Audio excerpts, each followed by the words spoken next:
free.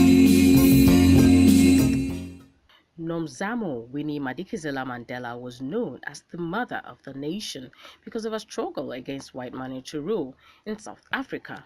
She was married to Nelson Mandela for 38 years, including the 27 years he was imprisoned on an island near Cape Town.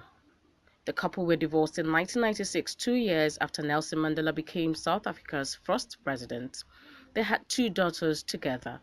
A longtime stalwart of the ruling African National Congress, or ANC political party, Madikizela-Mandela was a member of South Africa's parliament at the time of her death. She's been the mother of the nation. She's done great things for the country. She's done great things for the world. And it's a real sad day for South Africa and the whole world. She was a hard worker and a granny to us anyway. One of the last official visits she received was from current South African President Cyril Ramaphosa, who went with her to Soweto Township last month to encourage people to register to vote in the next year's presidential election. On Monday, Ramaphosa praised Madikizela-Mandela as an advocate of the dispossessed and marginalized and a voice for the voiceless. Today, South Africa is in mourning. We are mourning the death of Mrs. Madikizela-Mandela, the mother of our nation, who departed this afternoon. There's been an outpouring of grief and sadness when this news started spreading around the country. Many of our people just cannot believe that she has departed. Now she's gone, and in a funny sort of way, the nation was ill prepared for her early departure.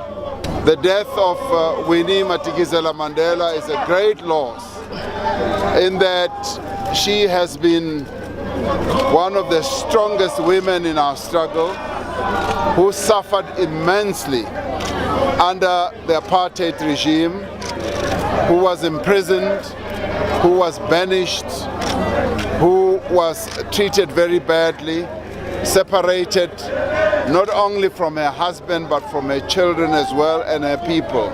In May 1991, she was sentenced to 6 years in prison for kidnapping in relation to an incident, but the sentence was later reduced to a fine. What are you doing here, killing our people? What are you arresting our people for? I do not know that. You do not know? What are they doing in your van? Why did you go and take them from that Sparta camp when they've done nothing to you? First of all, she's never shared, all her hardships with us and what she went through in solitary confinement. As she said last night, that it's very difficult for her to even read the book herself. I think it's going to be an equally difficult thing for us to do. But what comes from this experience is tremendous respect that I have for her strength as a woman, that she was able to be a single parent and she was able to put a smile on her face, always hold her head up high. We never saw her fall apart, despite the fact that there's evidence in the book itself that there were moments where she just felt like she was falling apart. Madikizela-Mandela bounced back, and in 1993 she was elected president of the ANC Women's League. In 1994, when her then-husband became president, she was elected to parliament and became Deputy Arts and Science Minister in the country's first multiracial government. Today, South Africa has indeed lost a great leader, a champion of freedom and development, a people's hero, and a mother. She's also a defender of the downtrodden. May her soul rest in peace. Ramaphosa says a memorial service for Mandela will be held April 11 and an official national funeral will be held April 14. Gimalo-Angel Olowogoke reporting for Level Plus News.